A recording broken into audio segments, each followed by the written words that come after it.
pintado, e todo mundo que olha para esse quadro, ele vê Deus nesse quadro.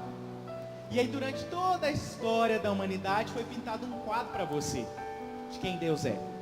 Aí nesse quadro colocaram lá que Deus é um Deus mau.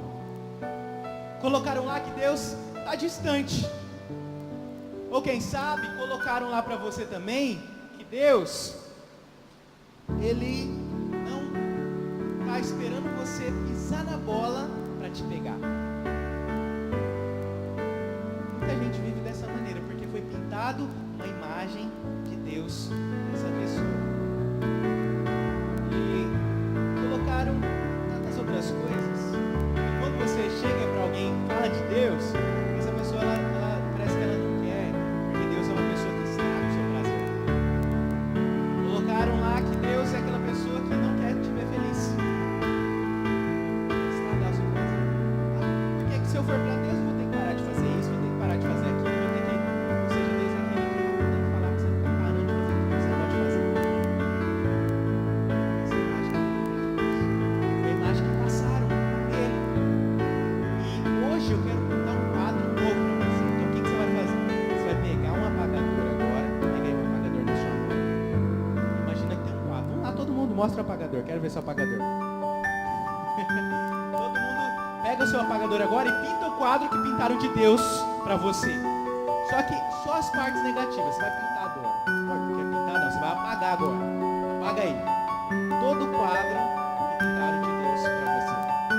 Nessa noite eu quero que você acompanhe comigo.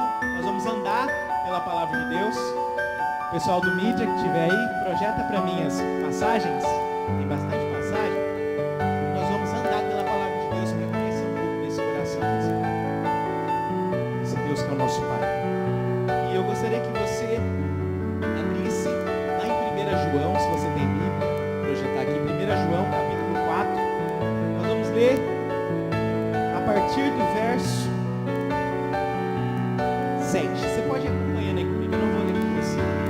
Mas João aqui, ele está colocando uma definição de Deus. E a primeira definição que nós vemos, que ele fala, é que Deus, o versículo 7 diz que o amor procede de Deus. Durante esse capítulo você encontra inúmeras passagens falando a respeito de Deus que é amor. Diga comigo, Deus é amor. João então ele fala que o amor procede de Deus. Em outras palavras, ele é a fonte desse amor.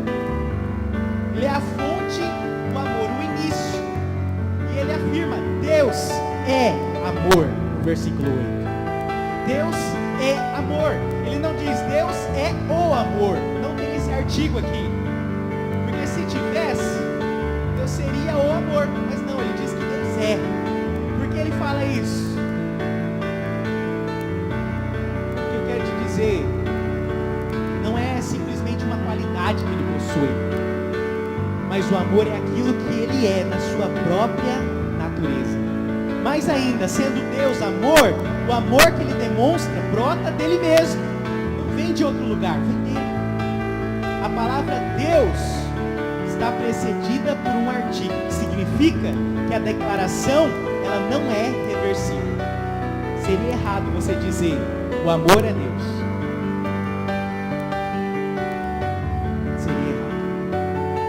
Deus é. Ele é amor. E em seguida, se você vai olhando para os outros versículos, no versículo 9, ele diz, Deus manifestou esse amor quando ele enviou o seu Filho para vivermos por meio dele. Diga comigo, para vivermos por meio dele. A palavra que viver no original, ela é muito mais do que você ficar a sua vida inteira. Ela é tão profunda que é como se você respirasse por esse amor. A palavra viver aqui, ela é profunda porque ela significa você respirar por meio dele. Ou seja, se você para de respirar, você morre.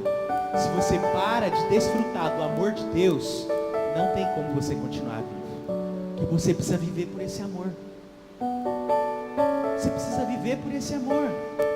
No ápice das declarações que ele faz nesse capítulo, no verso 10 ele diz: nisto consiste o amor, não em que nós tenhamos amado a Deus, mas em que Ele nos amou e enviou seu Filho como propiciação pelos nossos pecados.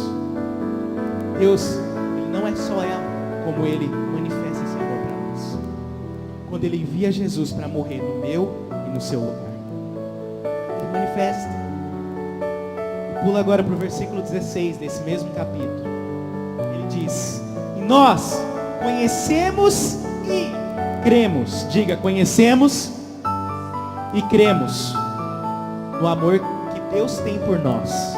Deus é amor, e aquele que permanece no amor permanece em Deus e Deus nele. E esse versículo tem ficado no meu coração nesses dias.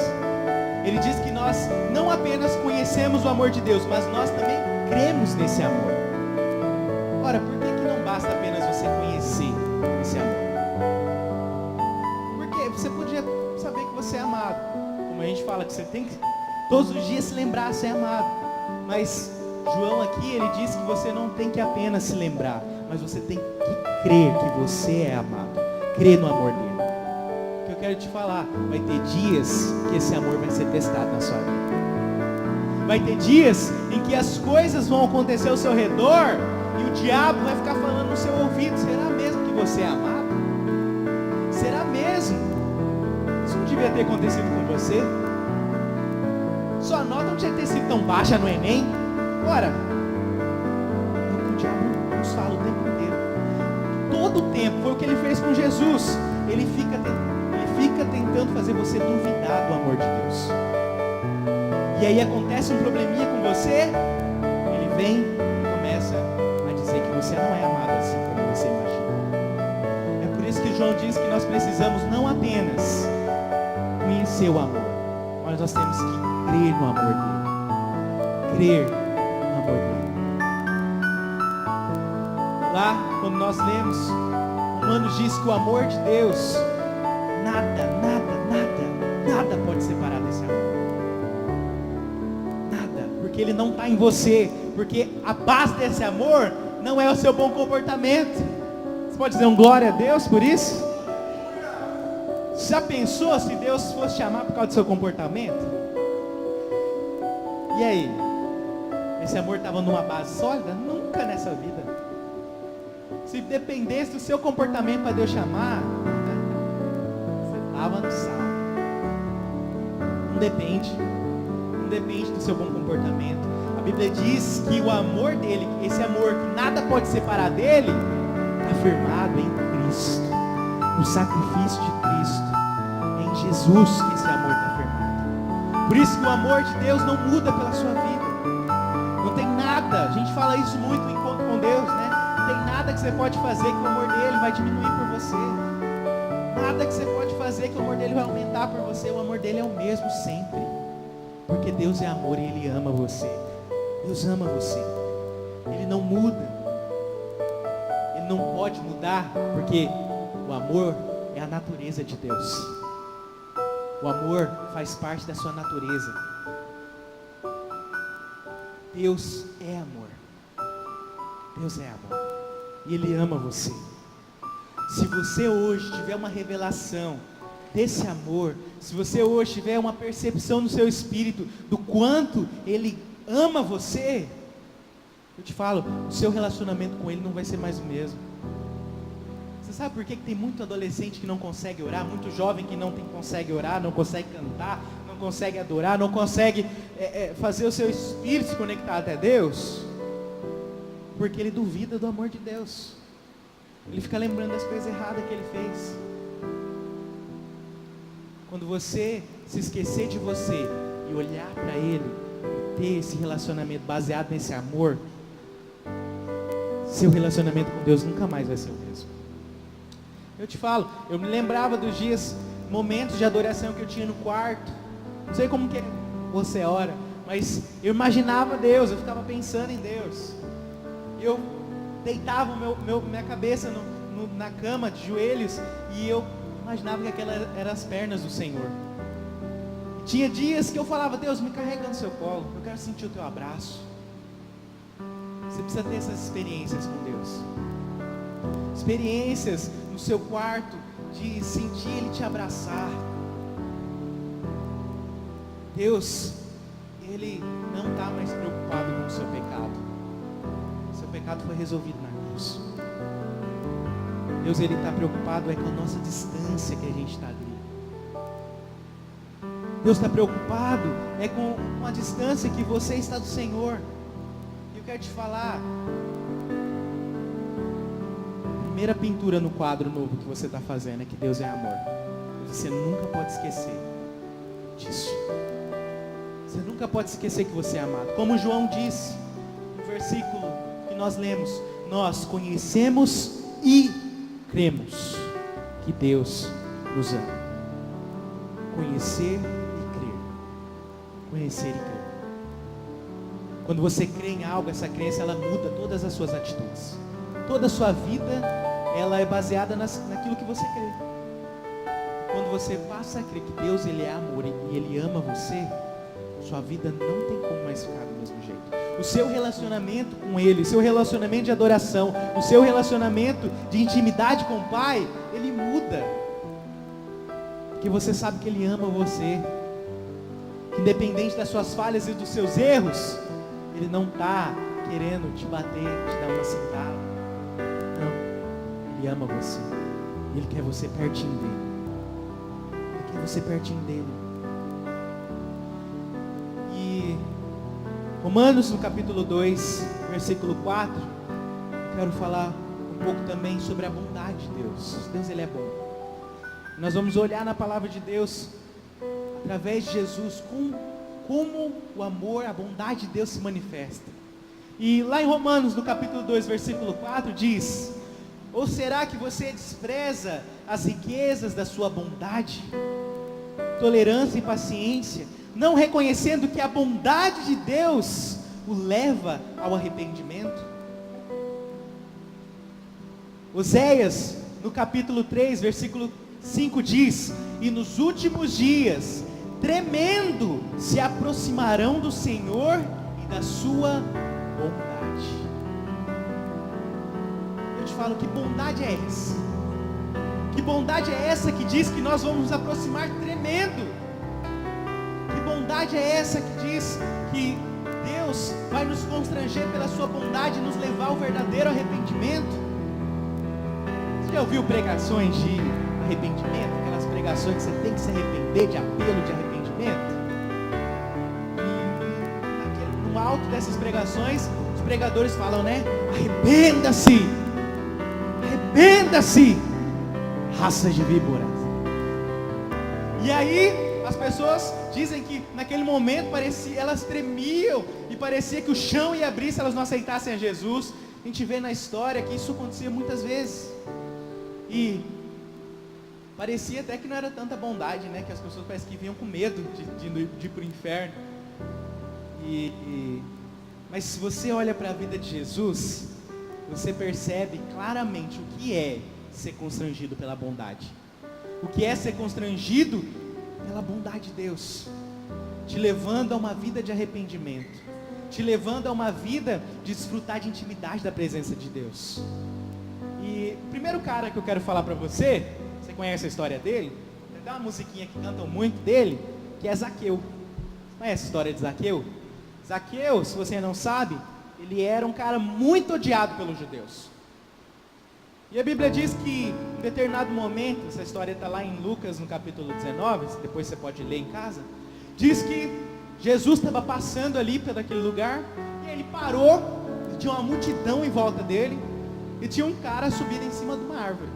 Quem que era esse cara? Zaqueu, né? Aí você canta, quero subir. E Zaqueu estava lá, em cima daquela árvore. Alguns falam que é porque ele era baixinho, né? Que ele não podia, era muita gente. Mas você imagina, Zaqueu era muito odiado. Você acha que ele ia estar no meio daquele povo?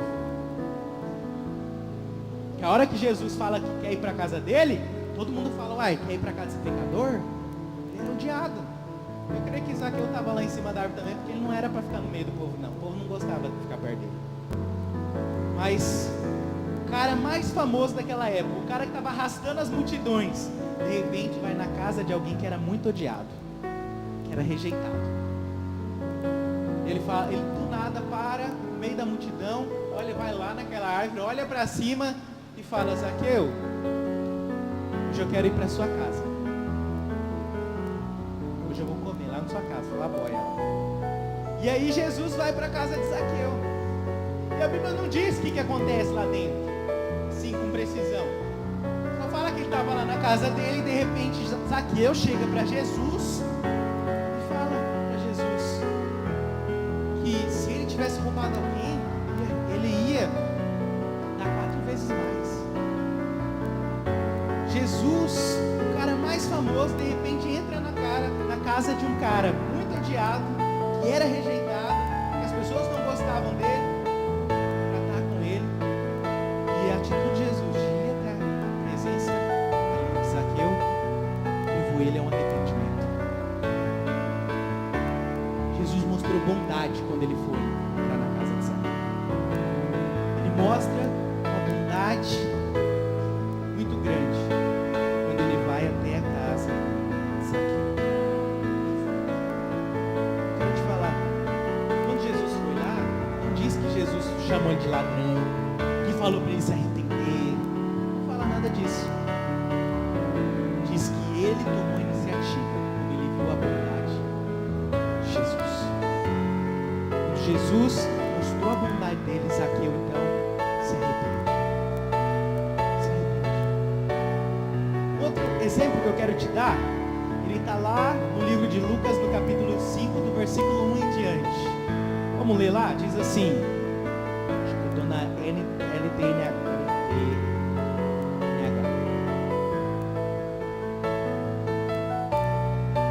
Diz assim: certo dia, Jesus estava na praia do lago da Galileia e a multidão se apertava em volta dele para ouvir a mensagem de Deus. Ele viu 2 barcos no lago perto da praia. Os 2 pescadores tinham saído deles e estavam lavando as redes. Jesus entrou num dos barcos, o de Simão, e pediu que ele o afastasse um pouco da praia. Então sentou-se e começou a ensinar a multidão. Quando ouviu falar, Jesus disse a Simão: leve o barco para um lugar onde o lago é bem fundo, e então você e os seus companheiros joguem as redes para pescar. Simão respondeu: mestre, nós trabalhamos a noite toda e não pescamos nada, mas já que o Senhor está mandando jogar as redes, eu vou obedecer. Quando eles jogaram as redes na água, pescaram tanto peixe que as redes estavam se rebentando. Então fizeram um sinal para os companheiros que estavam no outro barco, a fim de que viessem ajudá-los. Eles foram e encheram 2 barcos com tanto peixe, que os barcos quase afundaram. Quando Simão Pedro viu o que havia acontecido, ajoelhou-se diante de Jesus e disse: Senhor, afasta-te de mim, pois eu sou um pecador. Simão e os outros que estavam com ele ficaram admirados com a quantidade de peixes que haviam apanhado. Tiago e João, filhos de Zebedeu, que eram companheiros de Simão, também ficaram muito admirados. Então Jesus disse a Simão: não tenha medo, de agora em diante você vai pescar gente. Eles arrastaram os barcos para a praia, deixaram tudo e seguiram Jesus. Aqui tem mais um exemplo da bondade que constrange. Eles passaram a noite inteira para pescar e não pegaram nada. E aí de repente chega Jesus pela manhã, bem cedinho, vai até eles e diz: olha, você vai agora entrar no seu barco, você vai jogar a sua rede. Eles já estavam muito cansados. Eles falaram: olha, a gente trabalhou a noite inteira, não pescamos nada, mas porque o Senhor está falando, vou fazer. E aí eles foram lá e jogaram as redes. E para espanto deles, tinha muito peixe, de tal forma que o barco quase afundou. No mesmo momento, Pedro então ele se ajoelha diante de Jesus e fala: se afasta de mim, eu sou pecador. Mais uma vez Jesus constrangeu pela bondade. Mais uma vez Jesus constrangeu ali, não só Pedro, mas aqueles que estavam junto dele, pela sua bondade. A Bíblia diz que Jesus veio, né, cheio de graça e verdade. Cheio de graça e verdade, demonstrando a bondade de Deus para aquelas pessoas. E a bondade de Deus, te falo mais uma vez, não era aquela pregação de se você não se arrepender, você vai para o inferno. Não, pela bondade. Era como se ele falasse: se você vir para mim, você vai para o céu. Você vai para o céu. E o último exemplo que eu quero compartilhar com vocês, Jesus é o exemplo do leproso. Lá em Marcos, no capítulo 1, versículo 39, Jesus diz que então foi por toda a Galileia, pregando nas sinagogas deles e expelindo os demônios. Aproximou-se dele um leproso, rogando-lhe de joelhos: se quiseres, podes purificar-me. Jesus, profundamente compadecido, estendeu então a sua mão, tocou e disse: quero, fica limpo. No mesmo instante lhe desapareceu a lepra e ficou limpo. Fazendo-lhe então veementemente advertência, logo o despediu e lhe disse: olha, não digas nada a ninguém, mas vai, mostra-te ao sacerdote e oferece a tua purificação que Moisés determinou, para servir de testemunho ao povo. Mas tendo ele saído, entrou a propalar muitas coisas e a divulgar a notícia, a ponto de não mais poder Jesus entrar publicamente em qualquer cidade, mas permanecia fora, em lugares ermos, e toda parte vinham ter com ele. Esse foi o texto que mais me tocou, porque aqui a gente percebe como Jesus é bom, como que a bondade dele nos constrange. Aqui nós vemos que é como se Jesus ele tivesse um green card. Conhece o green card? Cartãozinho? Você pode entrar ali na nação americana e morar lá e ficar lá. E aí o leproso, pela lei de Moisés, ele não poderia entrar na cidade, porque ele estava impuro. Ele tinha que esperar um determinado tempo para ele poder entrar lá. Mas Jesus, no momento que ele vai até Jesus e clama a Jesus, Jesus toca a vida daquele leproso e ele fica purificado. E aí Jesus deu o cartão de acesso que ele tinha para entrar na cidade, leproso. Ele mesmo não podia mais entrar.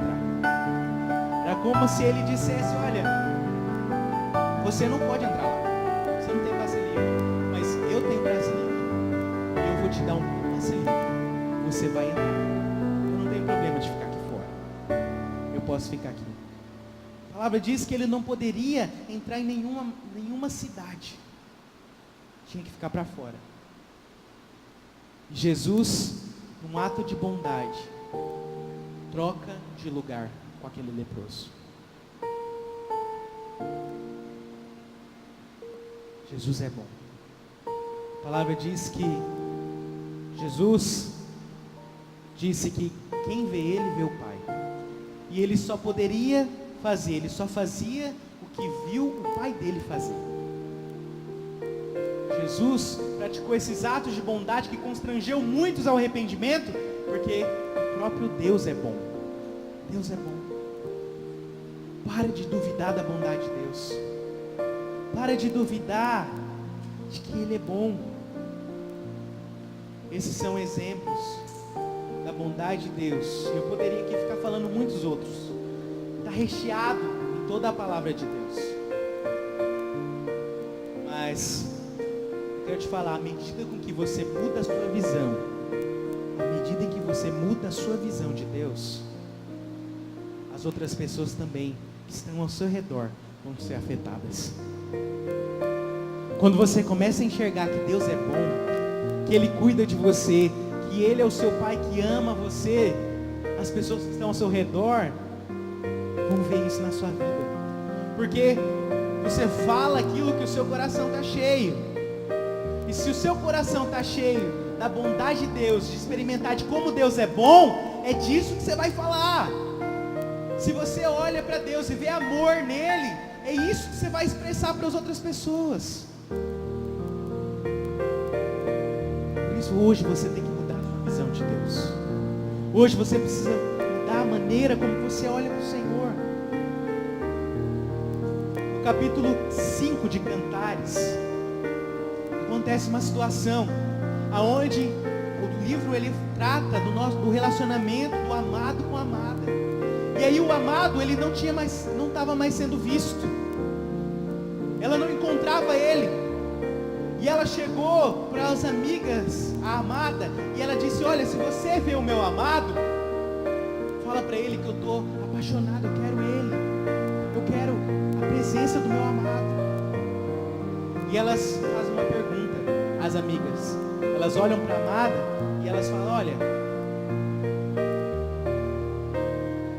será que o seu amado é melhor do que outros? O que é que ele tem de tão maravilhoso que ele é diferente dos outros?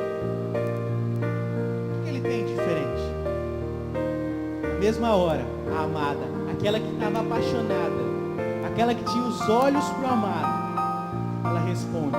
Não vou ler tudo com você, mas ela mostra o quão ele é lindo, o quão ele é maravilhoso.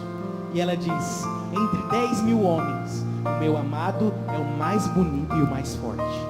O seu belo rosto é corado, os seus cabelos são compridos e ondulados, e pretos como as penas de um corvo.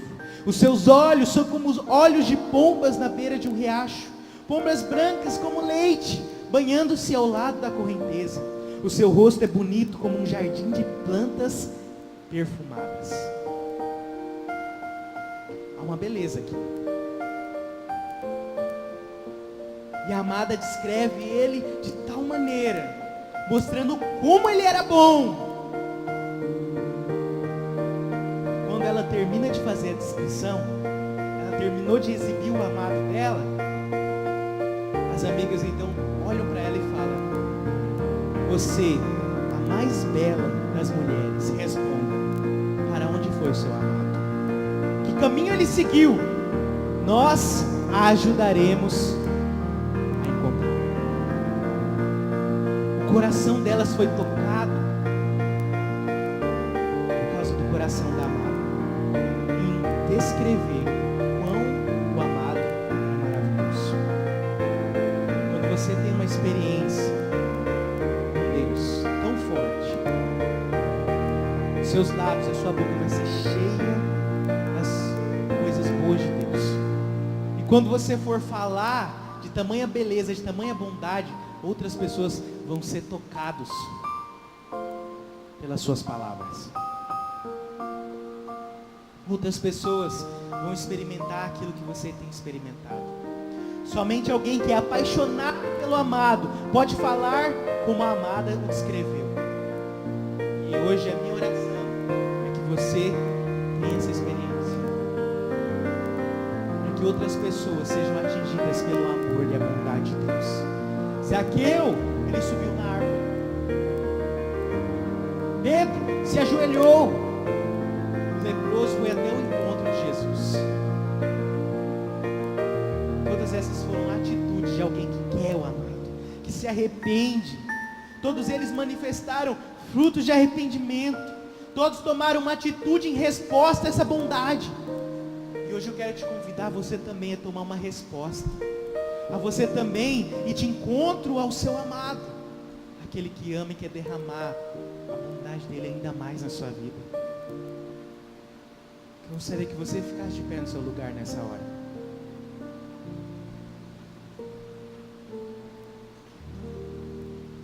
E